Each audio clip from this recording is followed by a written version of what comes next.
കഴിഞ്ഞ ദിവസം മെറ്റീരിയൽസിനെ പറ്റി ഒരു റീൽ ഇട്ടായിരുന്നു. അതെല്ലാം പിറ്റേ ദിവസം തന്നെ ഓർഡറായി. അതുകൊണ്ട് സ്റ്റിച്ച് ചെയ്ത ഡ്രസ്സുകളാണ് ഇന്ന് കാണിക്കുന്നത്. ഇതൊരു ഫ്രോക്കാണ്. ഇതിന്റെ സ്ലീവ് പഫ് സ്ലീവ് കൊടുത്തിട്ട് അറ്റത്തൊരു ഇലാസ്റ്റിക് കൊടുത്തിട്ടുണ്ട്. നെക്കിലും വേസ്റ്റിലും കുറച്ച് ഫ്രിൽസും കൊടുത്തിട്ടുണ്ട്. അതിൻ്റെ കൂടെ ഒരു വൈറ്റ് ലേസും കൂടെ കൊടുത്തിട്ടുണ്ട്. ബാക്കിലേക്ക് കെട്ടാനായിട്ട് 2 ടൈയും വെച്ചിട്ടുണ്ട്. ഫ്രണ്ടിലും ബാക്കിലും നമ്മൾ ഗ്യാദേഴ്സ് ഇട്ടിട്ടാണ് സ്റ്റിച്ച് ചെയ്തേക്കുന്നത്.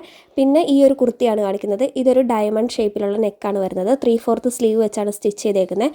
നെക്കിലും സ്ലീവിലും ലേസ് കൊടുത്തിട്ടുണ്ട്. ബാക്ക് റൗണ്ട് നെക്കാണ് കൊടുത്തേക്കുന്നത്. ലൈനിങ് ഇട്ടിട്ടാണ് സ്റ്റിച്ച് ചെയ്തേക്കുന്നത്. പിന്നെ കാണിക്കുന്നത് ഈ ഒരു കുർത്തിയാണ്. ഇതിൻ്റെ ഫ്രണ്ട് നെക്ക് വി നെക്കാണ്. അതുപോലെ യോക്ക് പോർഷനിൽ ഒരു ലേസ് ഡീറ്റെയിലിംഗ് കൊടുത്തിട്ടുണ്ട്. സ്ലീവ് നോർമൽ സ്ലീവാണ് വരുന്നത്. സ്ലിറ്റ് ഇട്ടിട്ടാണ് സ്റ്റിച്ച് ചെയ്തേക്കുന്നത്. പിന്നെ ഉള്ളത് ഒരു ഷർട്ട് ഡ്രസ്സാണ്. ഇതിൻ്റെ സ്ലീവിൽ ചെറിയ പഫ് കൊടുത്തിട്ടുണ്ട്. കോളർ വെച്ചിട്ടാണ് സ്റ്റിച്ച് ചെയ്തേക്കുന്നത്.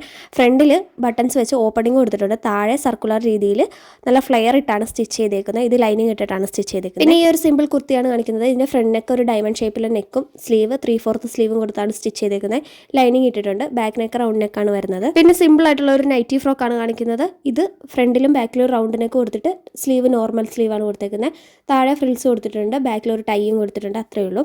പിന്നെ വേറൊരു ബ്ലൂ കളറിലെ നൈറ്റി ഫ്രോക്കും കൂടെ കാണിക്കുന്നുണ്ട്. ഇതിൻ്റെ യോക്കിൽ ഒരു പീസ് വെച്ച് സ്റ്റിച്ച് ചെയ്ത് കൊടുത്തിട്ടുണ്ട്. ടൈ കൊടുത്തിട്ടുണ്ട്. അതുപോലെ താഴെ ഫ്രിൽസും കൊടുത്തിട്ടുണ്ട്. സ്ലീവിൻ്റെ താഴെ ഒരു ഇലാസ്റ്റിക്കും കൂടെ കൊടുത്തിട്ടുണ്ട്. മെറ്റീരിയൽ കോട്ടൺ ആണ് വരുന്നത്. അപ്പോൾ ഇത്രയേ ഉള്ളൂ. ബൈ.